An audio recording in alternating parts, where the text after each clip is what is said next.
اللہ تعالیٰ نے حضور نبی کریم صلی اللہ علیہ وآلہ وسلم کو مبعوث فرمایا تاکہ آپ اس دنیا کو جو اپنے رب کی معرفت سے دور ہو چکے ہیں اور وہ جس کا رشتہ عبودیت خدا سے کٹ چکا ہے اور وہ جو خواب غفلت میں لمبی تان کر سویا ہوا تھا اس کو خدا کی معرفت سے بہرہ ور کیا جائے، اس کے ٹوٹے ہوئے رشتے کو جوڑا جائے۔ یہ کوئی معمولی ذمہ داری نہ تھی، یہ نبی کریم صلی اللہ علیہ وآلہ وسلم کی ہی شان تھی جنہوں نے اس امانت کو برداشت فرمایا اور اس ذمہ داری کو نبھانے کا حق ادا کیا۔ جب حضور صلی اللہ علیہ وآلہ وسلم نے کفر و ظلم کی اماجگاہ وادی میں یہ اعلان فرمایا کہ قولوا لا الہ الا اللہ تفلحون،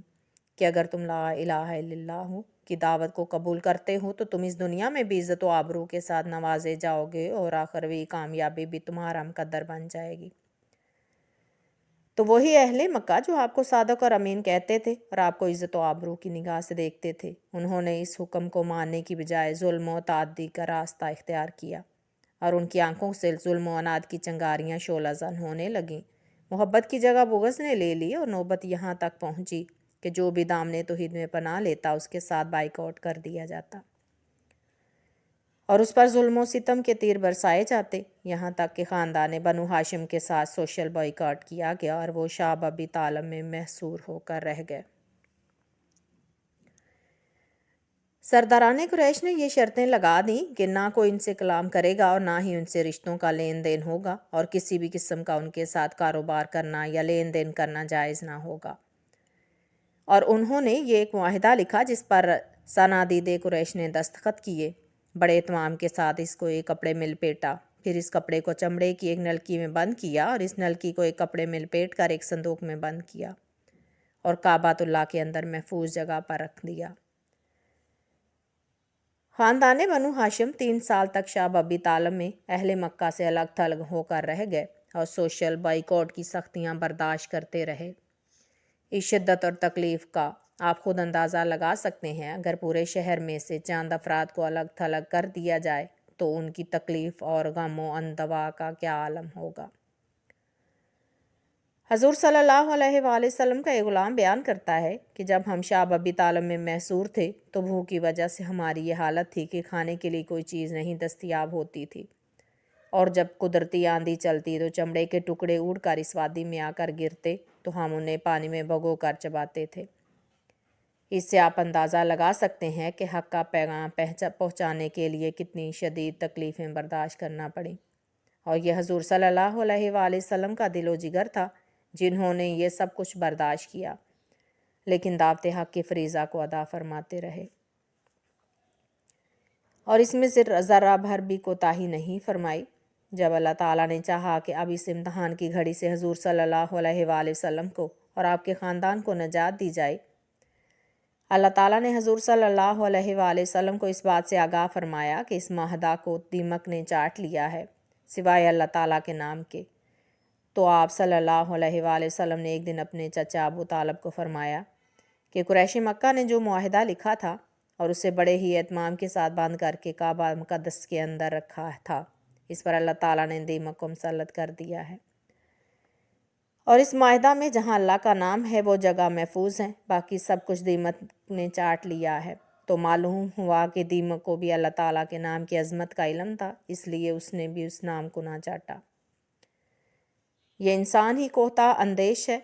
کہ وہ نہ اپنے رب کو پہچانتا ہے اور نہ رسول کو، اور نہ ہی اہل بیت اطہار اور صحابہ کرام کی شان کا احساس کرتا ہے۔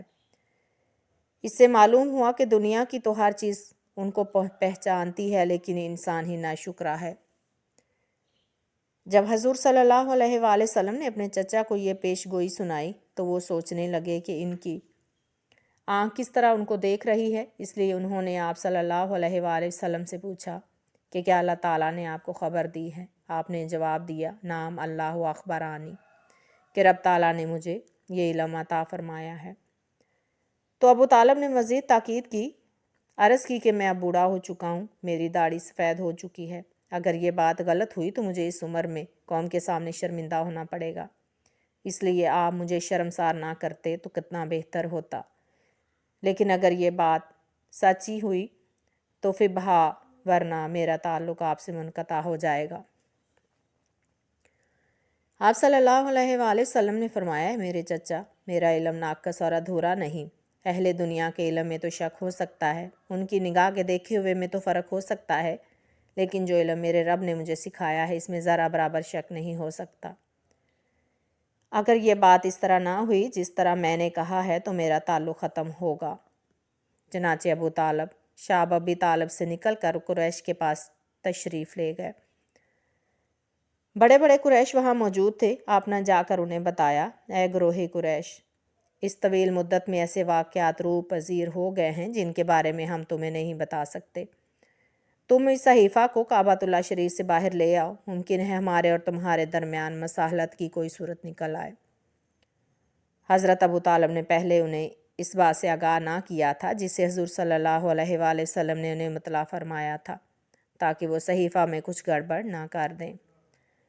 اہل مکہ کی خوشی کی حد نہ رہی۔ انہیں یقین ہو گیا تھا کہ بنو ہاشم اور بنو مطلب اور ابو طالب خود حضور صلی اللہ علیہ وآلہ وسلم کی نصرت و اعانت سے دل برداشتہ ہو گئے ہیں۔ وہ یقیناً انہیں ہمارے حوالے کر دیں گے،